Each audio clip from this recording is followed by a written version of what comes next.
నమస్తే. Welcome to Telugu రాజ్యం. ఈరోజు మనతో పాటు ఉన్నారు ప్రముఖ రాజకీయ విశ్లేషకులు చింతా రాజశేఖర్ గారు. వారితో మాట్లాడదాం. సార్ నమస్తే. నమస్తే. సార్ పాశం యాదగిరి గారైతే కొన్ని సంచలన వ్యాఖ్యలైతే చేశారు. గద్దర్ కి పవన్ కళ్యాణ్‌కి తరచూ పవన్ కళ్యాణ్ చెప్తుంటారు. గద్దర్ మీద నాకెంతో అభిమానం, ప్రేముంది. మా ఇద్దరికి ఒక మంచి అవినాభావ సంబంధం ఉంది అని చెప్తుంటారు. పాశం యాదగిరి గారు చెప్పిందేంటంటే, గద్దర్ చివరి వరకు మేమే ఉన్నాము. గద్దర్ చనిపోయినప్పుడు రాలేదు. గద్దర్ కనీసం ఆసుపత్రిలో ఉన్నప్పుడు కూడా రాలేదని పవన్ కళ్యాణ్ మీద అయితే విమర్శలు చేశారు. సో దీని గురించి ఏమంటారు? అంటే అదొకటే కాదు, పవన్ కళ్యాణ్ ఏ సందర్భంలో గద్దర్ని కలిసారో కూడా పాశం యాదగిరి గారు చెప్పారు. పాశం యాదగిరి గారు చెప్పడం ఏంటంటే, పవన్ కళ్యాణ్ కి గద్దర్ అవసరం ఉన్నప్పుడు, ఆయనకి పరిటాల రవితో గొడవలు ఉన్నప్పుడు, ఆ గొడవలని మీడియేట్ చేసి సద్దు మణిగింప చేయడానికి కోసం గద్దర్ గారి సహాయం పొందారు. గద్దర్ గారును అలాగే పరిటాల రవి గారి తండ్రి గారు శ్రీరాములయ్య ఇద్దరు సన్నిహితులు కాబట్టి ఆ చొరవతో ఆయన్ని ఇంటర్వ్యూన్ అయ్యి వాళ్ళిద్దరి మధ్యలో ఉన్న సమస్య పరిష్కారం చేసేందుకు గద్దర్ సహాయం కోరారు. అలాగే గద్దర్ని నమ్మించడానికి చెగువేరా ఫోటోలు, ఆ బొమ్మలు ఈ బొమ్మలు ఇంట్లో పెట్టుకున్నారే తప్ప ఆయనకు ఎటువంటి కమ్యూనిజం పట్ల కానీ చెగువేరా పట్ల కానీ ఎటువంటి ఆదరణ లేకపోతే అటువంటి భావన కూడా పవన్ కళ్యాణ్ లో లేదు. ఎందుకంటే ఆయన అప్పుడేమో చెగువేరా అన్నాడు, కమ్యూనిజం అన్నాడు, ఇప్పుడేమో మళ్ళీ సనాతని హిందూ అంటున్నాడు. దానికి దీనికి పూర్తి భిన్నమైన డైరెక్షన్స్ అవి. కాబట్టి పవన్ కళ్యాణ్ నమ్మటానికి లేదు అన్నారు. ఇంకో విషయం చెప్తాను. ఇప్పుడు మీకు సాయి ధరమ్ తేజ్ యాక్సిడెంట్ అయింది. సాయి ధరమ్ తేజ్ యాక్సిడెంట్ అయితే ఒక అతను పవన్ కళ్యాణ్ ముస్లిం కుర్రోడ్ పేరు ఏదైనా గుర్తు రావట్లేదు కానీ అతనితో మాట్లాడాను. అతని ఫోన్ నంబర్ కూడా నా దగ్గర ఉంది. సో ఈ ఫోన్ లోనే ఉంది. సో అతను పవన్ కళ్యాణ్ ఏమన్నారంటే, సాయి ధరమ్ తేజ్ ని కాపాడి ఆ అంబులెన్స్ లో హాస్పిటల్ పంపించిన వ్యక్తిని నేను గుండెల్లో పెట్టుకుని చూసుకున్నాను అన్నాడు. అతను నంబర్ సంపాదించేలాగలా నేను అతనితో మాట్లాడాను. మాట్లాడే పవన్ కళ్యాణ్ కలిసావా అంటే, పవన్ కళ్యాణ్ నాకు ఫోన్ చేయలేదు, నన్ను కలవలేదు అని చెప్పాడు. అయ్యో ఏమో నీకు చాలా డబ్బులు ఇచ్చారంట, నేను గుండెల్లో పెట్టుకుని చూసుకున్నానంటే, నాకు సాయి ధరమ్ తేజ్ కూడా కలవలేదు కానీ వాళ్ళ టీం వచ్చి నన్ను కలిసి నాకేదో కొద్దిగా 2 లక్షలు 3 లక్షలు ఆర్థిక సహాయం చేశారు అని చెప్పేసి మొహమ్మద్ ఇర్ఫాన్ ఏదో ఉండే అతని పేరు ఎగ్జాక్ట్ నాకు తెలియదు. సో పవన్ కళ్యాణ్ ఇటువంటి పచ్చి అబద్ధాలు చెప్తా ఉంటాడు. ఆడని గుండెల్లో పెట్టుకుని చూసుకున్నాను, వీళ్ళని గుండెల్లో పెట్టుకుని చూసుకుంటాను అంటాడు. కానీ ఇంకో ఉదంతం చెప్తాను. వికారాబాద్ కి చెందిన బాలకృష్ణ అనే ఒక కార్యకర్త సూసైడ్ చేసుకుని చనిపోయాడు. అతని భార్య పవన్ కళ్యాణ్ కలవడానికి ఆఫీస్కి వెళ్తే ఆఫీస్ లో లేకపోతే ఇల్లు తెలుసుకుని ఇంటికి వెళ్ళింది. ఇంటికి వెళ్తే రోజంతా నిలబడ్డా గానీ లోపలికి పంపించలేదు కదా, పోలీసుల చేత బయటికి గెంటించేశాడు.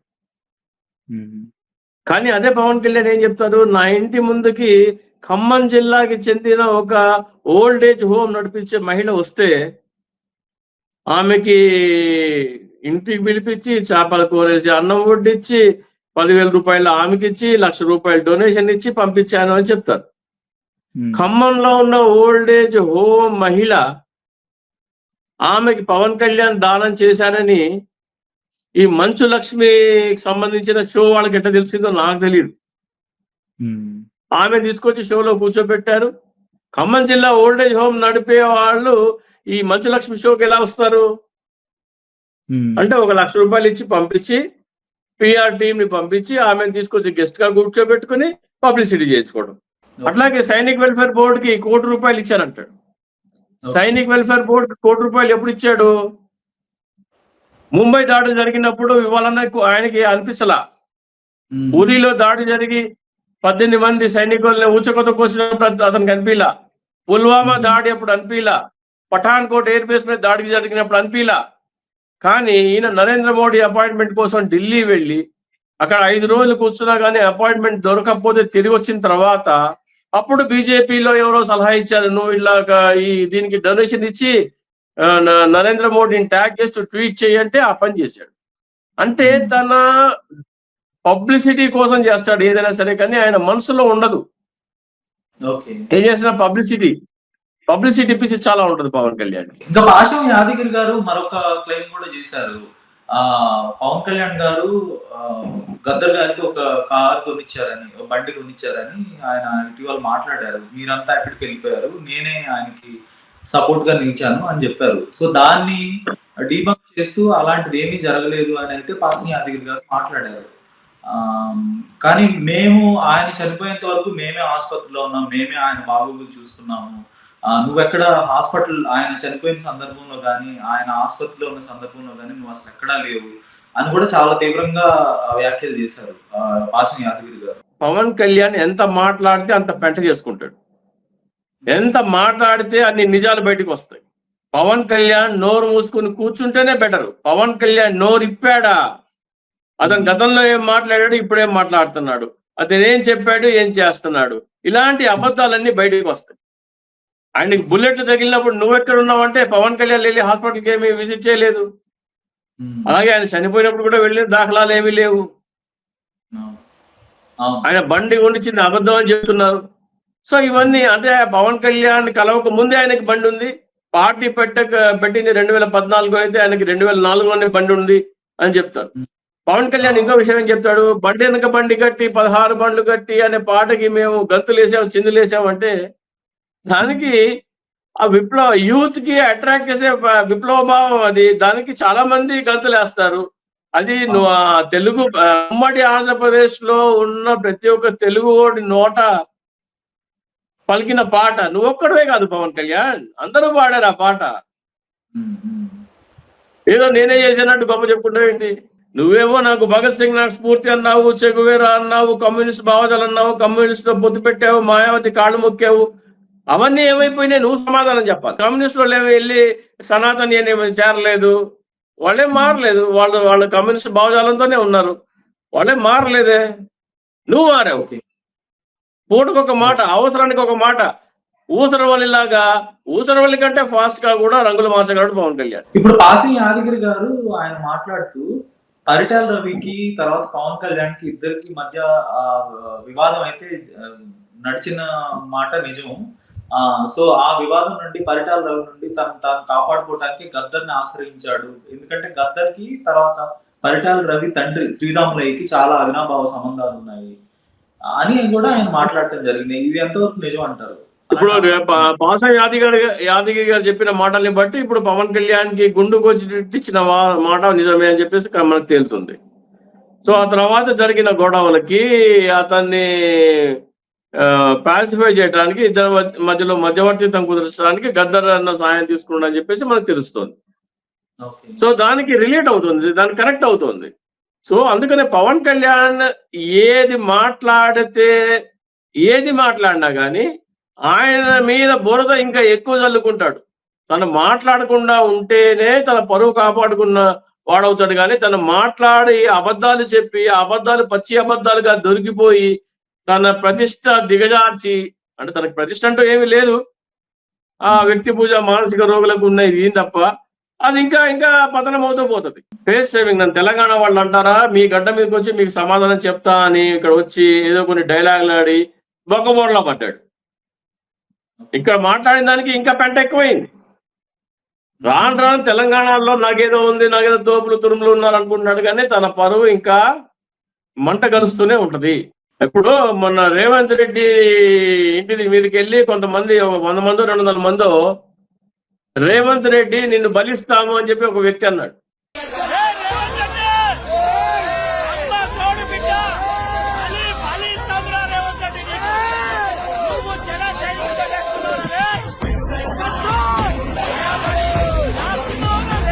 ఒక రాష్ట్ర ముఖ్యమంత్రిని పట్టుకొని రేవంత్ రెడ్డి నిన్ను బలిస్తావు, నువ్వు జన సైనికులతో పెట్టుకున్నావు అంటే పవన్ కళ్యాణ్ జిహాదీలను తయారు చేశాడు. జిహాదీలను తయారు చేశాడని చెప్పేసి మనం అర్థం చేసుకోవాలి. గతంలో కూడా జీవిత రాజశేఖర్ రాజకీయ పనికిరాడంటే వాళ్ళ మీద దాడి చేశారు కొంతమంది వ్యక్తులు. ఆ దాడి చేయించాడు. అట్లాగే కత్తి మహేష్ మీద కూడా దాడి చేసిన వాళ్ళని తను కలిసి వాళ్ళతో ఫోటోలు దిగి వాళ్ళని సంతృప్తిపరిచాడు.